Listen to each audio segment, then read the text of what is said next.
This event is organized by La Fabrique Défense, which is an initiative from the French Ministry of Defense to foster an engagement and discussions about issues in European security.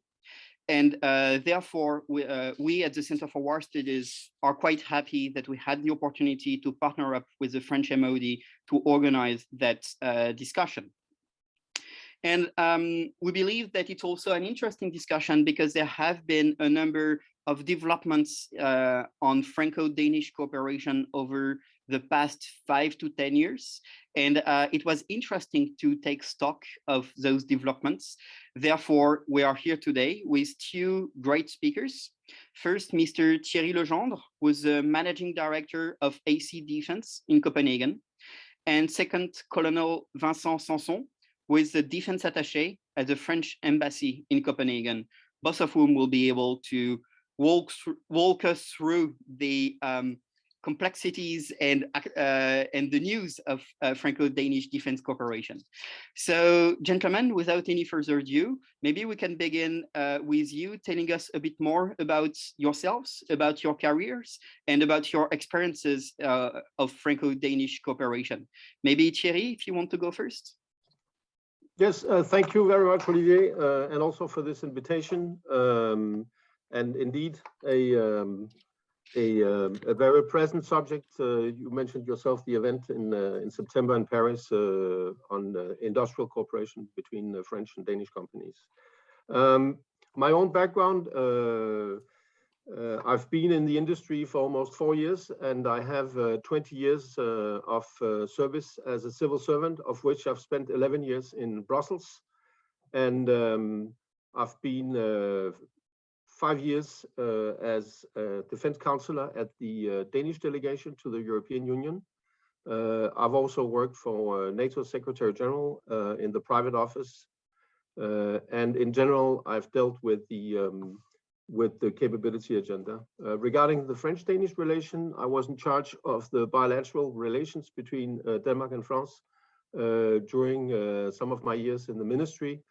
And to brag a little bit, I was also part of the process dealing with the special arrangement or the special agreement between France and Denmark that was signed between Le Drian and Nicolai Wammen, but that was started already before with the Minister Hækkerup before that. They're both the Ministers of Justice and Finance today, so I assume it went them well since.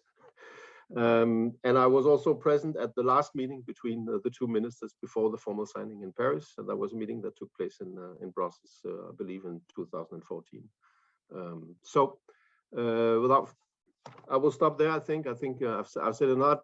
AC Defense, just for the audience, we are dealing with as agents and consultants for a large number of companies, including a big part of it French companies. But in my former job, I've also dealt with some of the biggest defense providers in the world, also American companies. So I have quite a broad scope of the international defense industry. Thank you. Thank you, Thierry. Colonel, if you wish.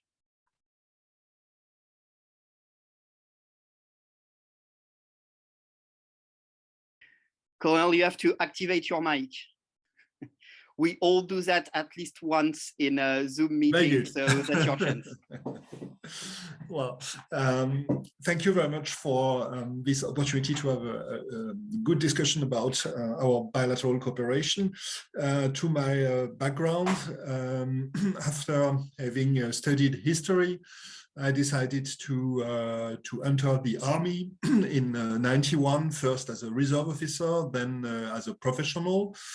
My operational background is armored cavalry. I have been deployed in Chad, in Mali, in Afghanistan.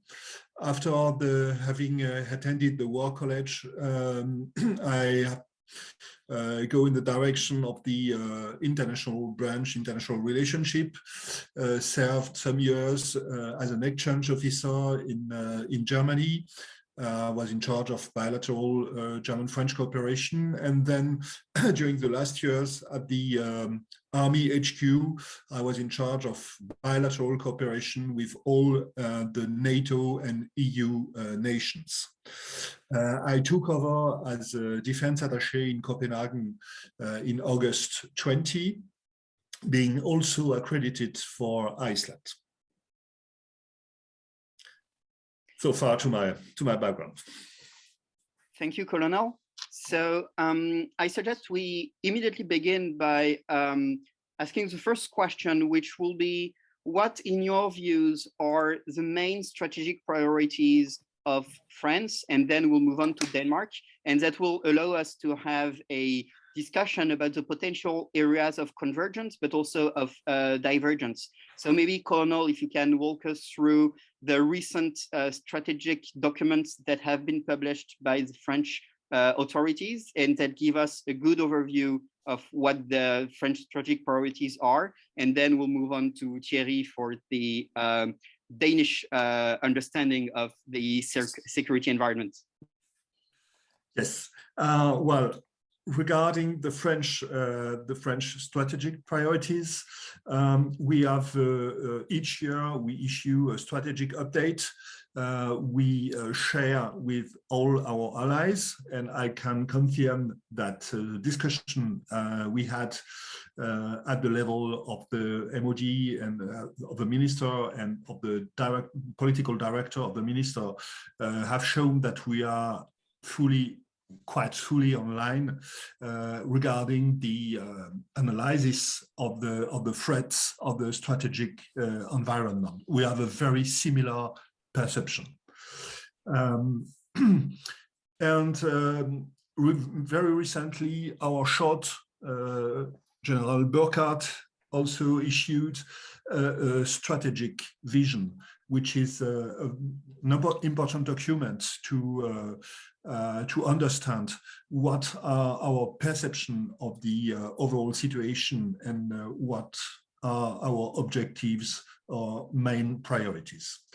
I would say generally speaking, it's very important for France to become a reliable ally for the alliance and for his European partners.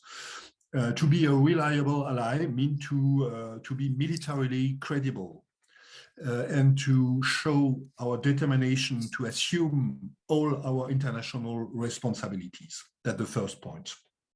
Then, obviously, it's important that we have strong links with countries sharing our values and our strategic interest. Therefore, the cooperation with NATO, with EU, is for us crucial.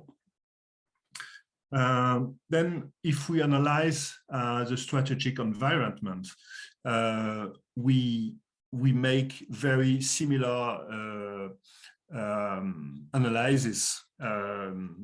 And I think Denmark and France have the same perception of the main threats. We have growing threats on the eastern part of Europe, on our eastern border. We have regional powers in also in some region of the world, in the eastern part of the Mediterranean and in the Middle East, who are becoming more aggressive. We have an overall terrorist threats coming from the south, with also the threat of uncontrolled migration, which is a challenge for our security. And we are facing the ambition of China, which is also a great challenge for our European security, and we have to cope with the very rapid evolution of technology and with new form of conflicts. Having said that, it's important for us to have a whole spectrum model for our armed forces. That means we should be able to face all possible scenarios, going from the most dangerous threat on the collective security of the alliance, that is the threat of a high-intensity conflict, but we have also to face challenges in the, I would say, non-material domain of conflicts, the new ones, such as space and cyber. But we have also to be able to contribute to the stabilization of some part of the world where the European interest could be at stake. I mean, for instance, Africa and Sahel. Having said that, and to conclude, even if we try to have a whole spectrum model and a credible military system, we are fully aware that we cannot face all these challenges without having a very strong cooperation with all our alliance partners and European partners. Thank you, Colonel. So I hear diversity of threats, I hear new forms of conflicts, and I hear capability building and international cooperation to help tackle those challenges. And I encourage all those attending to indeed have a look at both the strategic reviews that provide an overview of the operational environment, and also the strategic vision from our Chief of Staff, which was recently published and is extremely interesting in terms of giving an overview of the current challenges. Thierry, what will be the Danish perception of the issues that the Colonel just addressed? Well, right now we are a little bit in lack of strategic papers, but we are just about to take on a new process of a new defense agreement, what we call the settlement agreements, as the current one is expiring in 1.5 years. And this is normally the opportunity that Denmark uses to make its strategic thinking about the strategic framework and environment that a defense agreement would have to operationalize. If we look at the process, we expect a strategic paper headed by the Ministry of Foreign Affairs in cooperation with other relevant ministries, and we expect to have that paper during the first half of next year, probably in June. If we look at the Danish Defense Intelligence Service that publish every year its outlook on the strategic framework for Denmark, there are 3 main threats and security challenges for Denmark. One is, of course, the question of the defense of the national territory, also with a look on the Arctic. Secondly, of course, to contribute to the threats mainly from the East, meaning contribute to NATO and NATO's collective defense. And thirdly, and not in a prioritized order, by the way, but thirdly, also supporting stabilizing Africa. So that, if you look at the Intel Service's annual outlook, those are the 3 main occupations. Obviously, the dark horse, when you look at the Danish security or strategic framework, is always US and the US role as a strong and the founding father of the alliance. What US does is always important, and that dark horse may influence, of course, the question about China. And I would be very surprised, talking about strategic documents, if the next strategic concept of the NATO alliance will not reflect some support in the containment of China. And I would also be surprised if Denmark was not supposed, or if Denmark was not asked also to contribute to that security challenge, which might have repercussions, in my assessment, mainly in the naval area and in maritime surveillance and maybe even ballistic missile defense. So that's my view on the main security challenges that we have. The 2% of GDP discussion, of course, is also going on in Denmark. I don't think we will reach 2% of GDP, but I think that we will definitely move up the ladder regarding defense expenses because of the diversity and the amplitude of the security challenges that we are facing. And by the way, it's not a new discussion. I think the US, even if we go back to Robert Gates under Obama, he was also asking the alliance members to step up and all European allies to step up to the plate and increase the capability, the European capabilities and the level of European capabilities. I'm sure we will discuss more about that, talking about the EU's role and European security. But for now, these are the main priorities, I think, for Denmark. Thank you, Thierry. And indeed, there is a degree of convergence with the French assessments, especially when it comes to stabilizing Africa and sub-Saharan Africa, which I think most people, at least in France, who think about Denmark will say, oh, Denmark is not interested in sub-Saharan Africa because, you know, it's a Nordic country and all they care about is Russia. But what you are telling us, and especially for a French audience, is that no, actually Copenhagen sees threats and risks in that environment.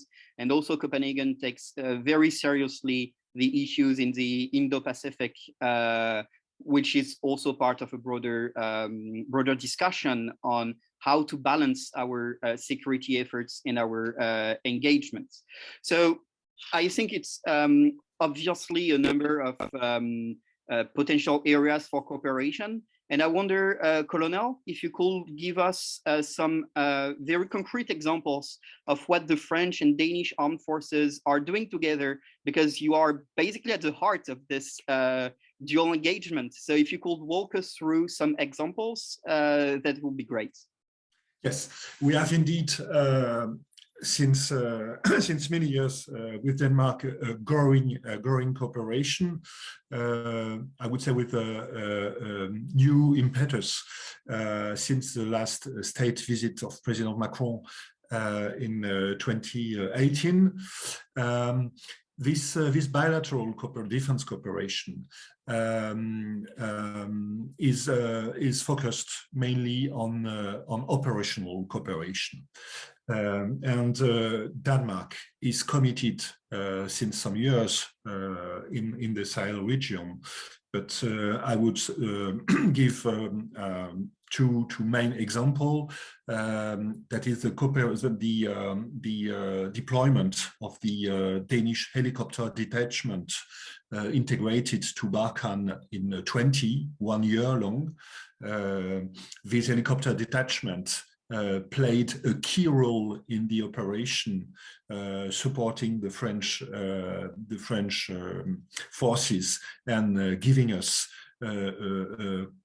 a greater freedom of maneuver with their helicopters. It has been very much appreciated, and we expect that Denmark will deploy very soon in Sahel again with the Takuba, within the Takuba mission, special forces to participate to this European mission. Supporting the Malian forces. But we have also other operational cooperation, I would say not only in Sahel region. We had the deployment in the Strait of Hormuz with Denmark, having participated to Agena mission and having taken the command of the mission as well.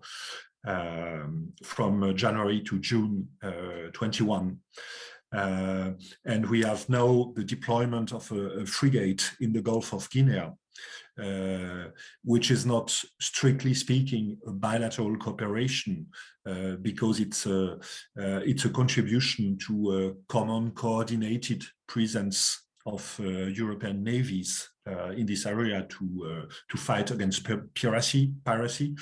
But we have nevertheless, on a bilateral basis, a strong cooperation because France is also deployed in the Gulf of Guinea with Navy assets, and our Atlantic Fleet Command in Brest is co-located with an analysis center, which contributes also to alert the Navy forces, but also the civilian ships when it comes to some threats in the Gulf of Guinea.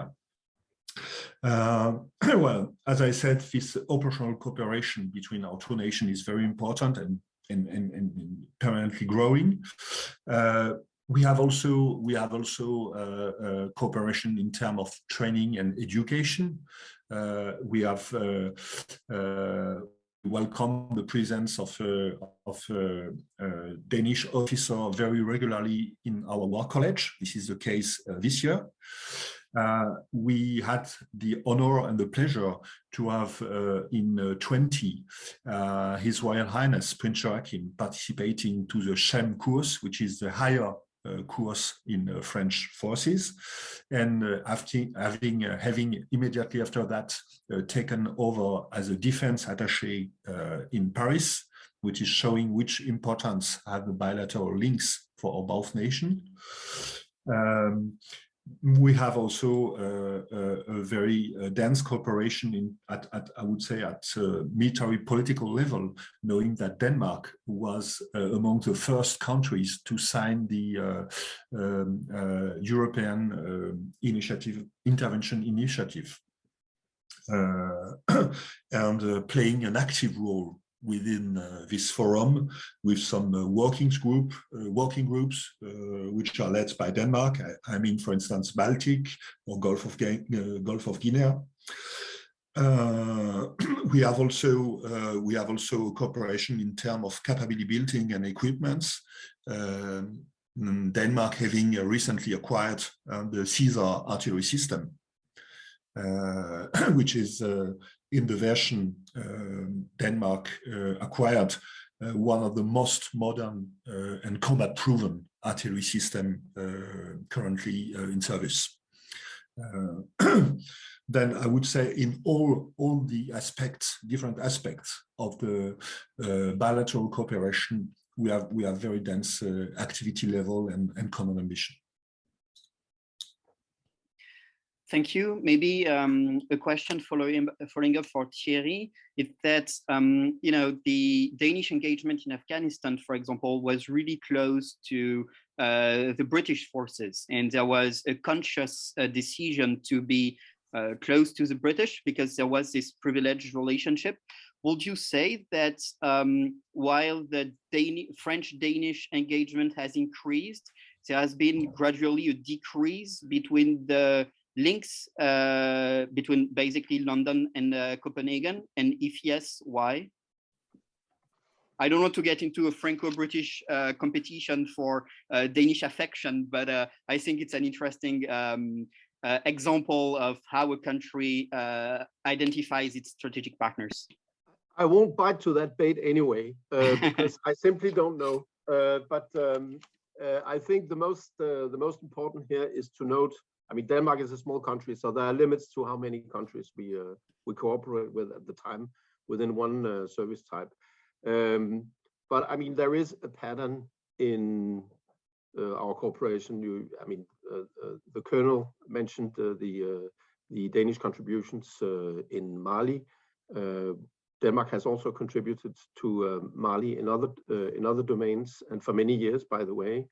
A little story that I always like to tell is that back in 13 or 14, I think it was 13, there was a Danish minister who visited the Operation Barkhane and the other operations, also the EU mission and no, not the EU mission, but the UN mission. And his military advisor on the trip was actually at that time, French defense attaché. And I think actually that shows the warmth in the relations. Now that said, there have been in the army area this cooperation that the colonel described. In the maritime area, Denmark is switching between the US Navy and the French Navy quite systematically. And I think that's quite interesting. Historically, you could say that during the Cold War, Denmark was mainly cooperating with the German army for obvious reasons. It was more static defense. It was oriented in one direction, namely east. And we had a joint division in northern Germany, southern Denmark. And coincidentally, Denmark was also acquiring, if we look a little bit at the industrial cooperation, was acquiring a lot of German material at that time. And I'm happy that the colonel mentioned the CESAR system, because it also shows that when you have operational cooperation, it has some repercussions also in the acquisition scheme of a country for obvious reasons, and that is that it's sometimes easier and to have interoperability when you are relying on the same systems. Well, that's a perfect transition for the next question I wanted to ask you about, which is the shape of the Franco-Danish industrial cooperation in the realm of defense.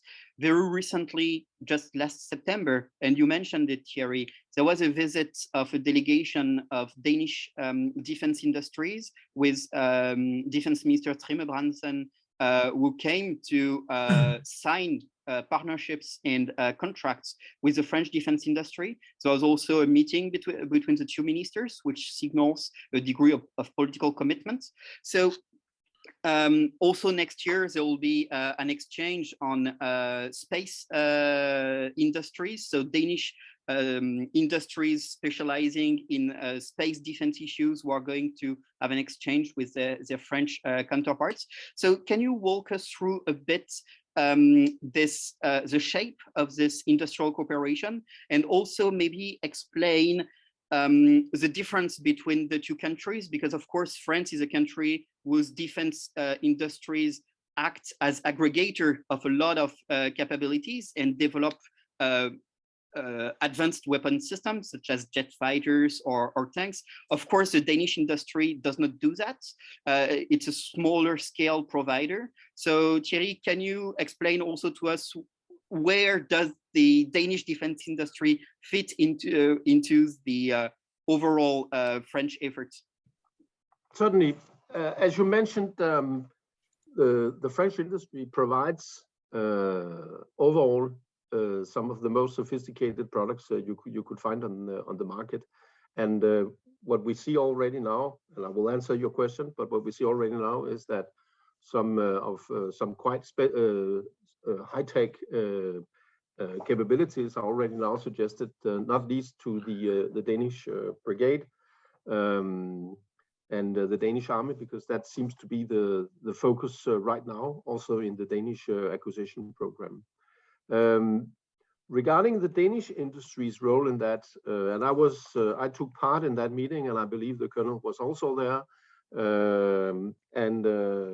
As we said in Denmark, those who were not there are not worth mentioning. It was a meeting where many key stakeholders were present, and key stakeholders in both the French industry and the Danish industry, and at a high level also from the French side, which was quite impressive actually. I think the Danish industry has been an industry that has very much built on offset deals.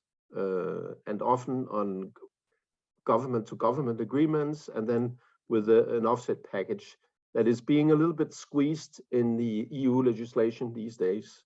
So there is, I wouldn't call it laziness, but there is an entrepreneurship that circles pretty much around some of these agreements. And I think that the future for Danish defense industry is actually to use this opportunity with these highly capable French companies that produce some quite specific capabilities that could be used in the Danish defense, but also on the broader markets. And I think that this could actually be a step change for Danish industry to build consortiums with some of these French companies and maybe third country companies, take the risk and and then go into competition on not only the European markets, but the world markets. And I actually believe that some of the Danish companies have the kind of the technological level and the insights and not least the ability to adapt very quickly, agility, a high level of agility that will make them attractive partners. And only by doing that, they can become the first choice on some of these capabilities that also French industry is trying to sell in Europe and on the world markets. So that's just one part of the answer, but at least I think it's something that needs to be considered. And maybe, Colonel, on the French interests in partnering up with Danish industries, because it works both ways, right? So what will be the French advantage in this? Well, I attended, as Thierry mentioned, the outstanding event organized by the Danish embassy in Paris, end of September. It was a remarkable event.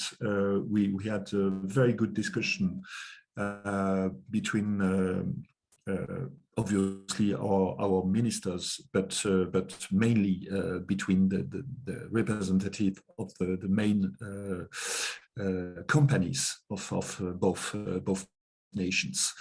I think I said previously that our forces are aiming at developing more cooperation with our allies and partners, because no nation, no European nation will be able to face the future challenges working on its own without cooperating strongly with its partners. And that is the same, I would say, that is exactly the same for industry. I mean, our companies won't be able to face future challenges without a stronger cooperation with their partners. And we have a history of cooperation between French and Danish defense companies. It's nothing new, I would say. We have Danish companies integrated into projects produced by French companies and the reverse. We have to intensify that trend, because it's the future. Thank you, Colonel. Again, it's a perfect transition to my next question, which is the issues of European security cooperation. As you both know, of course, there have been for quite a while this almost theological discussion of should NATO be the main institution?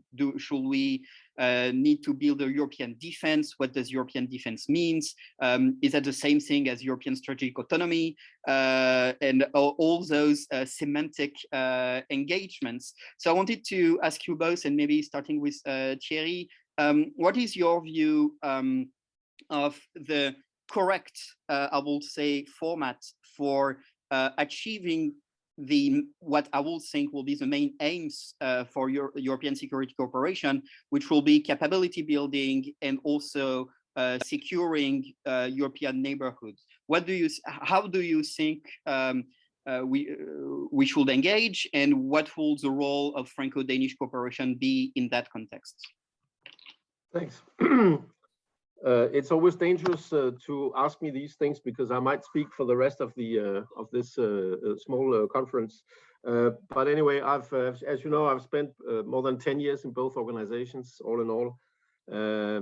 One thing, and we have talked about this before, Olivier, one thing that often annoys me is that the discussion about EU and NATO often becomes a theological discussion about the two organizations. And I don't want to take any of the glory of those organizations, but let's never forget that it's the countries behind these organizations that have and command the military capabilities. And therefore, we should broaden our discussion. I think the Colonel also alluded to that by mentioning the integration of the French forces in the alliance. And on the other hand, I would also say EU is not only France, EU is a lot of member states and their capabilities. And I think that's an important point and an important thing to have in mind and in scope when you discuss about European capability. Basically, the European capabilities is, as I said in my introduction, also a US expectation. The Americans has always mentioned it, but I think that it was well understood back in 2008 when France also integrated NATO full-heartedly under President Sarkozy. That there was a European responsibility to take in a broader scope and not only as an alliance point of view. I also think that the European Union has taken on this challenge and not only focusing on the common security and defense policy, the CSDP, but also focusing on the industrial area. I normally say that big changes in the European Union are made with two presidencies, meaning two French or German presidencies in between. And actually, Michel Barnier was appointed back in 2011, I think, heading the defense group within the European Commission that is actually leading to what we have today with the European Defence Fund. And I think it was a very bold, but also very intelligent priority to focus on European defense industry, because after all, this is where we need to build some of the capabilities. Now that said, this is also a US agenda, and in between brackets, the former US Secretary of State, Dean Acheson, he, in his memoirs, described the situation in the early 50s after the referendum on the European defense community, where the referendum failed and hence also the defense community. And in his memoir, he says, we were very disappointed and worried to hand over the Truman administration to the next presidential administration after this defeat. And let me remind you that NATO only took speed with an integrated command structure after this. So European security and European capabilities is also your US security. And I think that's an important point. When we talk about industrial cooperation, there is also already a lot of cooperation also between US and European companies. And I think that one of the challenges when we look ahead will also be to be open-minded to that kind of cooperation. Thank you, Thierry. And Colonel, maybe same question. And also if you could give us some hints as to what the French rotating presidency of the EU Council is going to trigger in that area, because as most of you know, France is taking over in January for 6 months the rotating presidency of the Council, and with an agenda also in the realm of defense. So maybe, Colonel, if you could again, same question, elaborate on the EU and European strategic autonomy issue, and yeah, give us some ideas about the French agenda. Yes, thank you very much. First of all, I would say that I fully agree with the analysis of Thierry.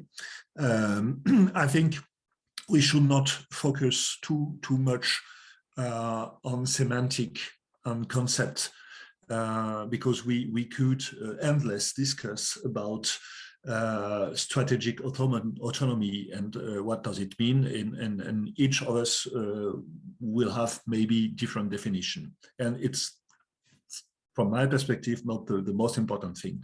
The most important thing is to be pragmatic and to be realistic. When we are speaking about defense, it's all about credibility of our collective defense. That means we have to be agile, and we have to be interoperable. And that is a core thing, to be interoperable. And NATO is obviously the tool, the traditional tool, I would say, of interoperability. But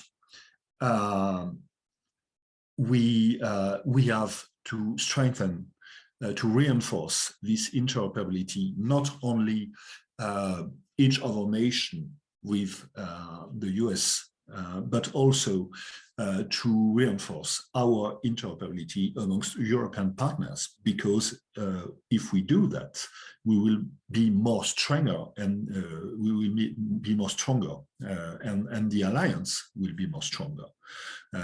When we are speaking about European own capabilities to assess situation or to act together if required, it's not about dividing internally the alliance, but to enrich it and to make it stronger by a better interoperability of all the European members of this alliance. So from my perspective, and I think it's the French position, there is no contradiction between aiming at strengthening the cooperation amongst European partners to build up a strong European pillar, and NATO on the other side. And therefore, I think what France will achieve during the presidency and to finalize the European strategic compass, it's not in contradiction with a new NATO concept. It's one aspect of a broader comprehension of our defense and the challenge we have to face together. Keeping that in mind, we will launch some initiatives during the presidency, knowing that it's not about France trying to reform the whole European system within 6 months. No, we want to trigger some reflections. We want to trigger some initiatives. We want to trigger some new common works, and it will be continued during the following presidencies, obviously. We won't achieve all the goal we have to achieve at a European level regarding space within 6 months, but we can initiate a strategy or initiate the work on a new strategy, for instance, and it will then last some months to achieve the goal. But I think it's important. I think that is really that France ambitions to do during this 6 months. It's to trigger some initiative to in the direction of a better interoperability and cooperation amongst European partners, and we think that it will also benefit to NATO. Thank you, Colonel. And indeed, you mentioned 2 documents that are being drafted right now. First, the strategic compass, which is basically an EU updated security review. And indeed, the new NATO strategic concepts, the last one having been published in 2010, and which is also being updated. And those 2 documents are probably going to be published almost at the same time. So it will be very interesting to see the convergences, hopefully convergence between the 2 documents. So we have about 15 minutes now for question and answers. I'm going to stop the recording.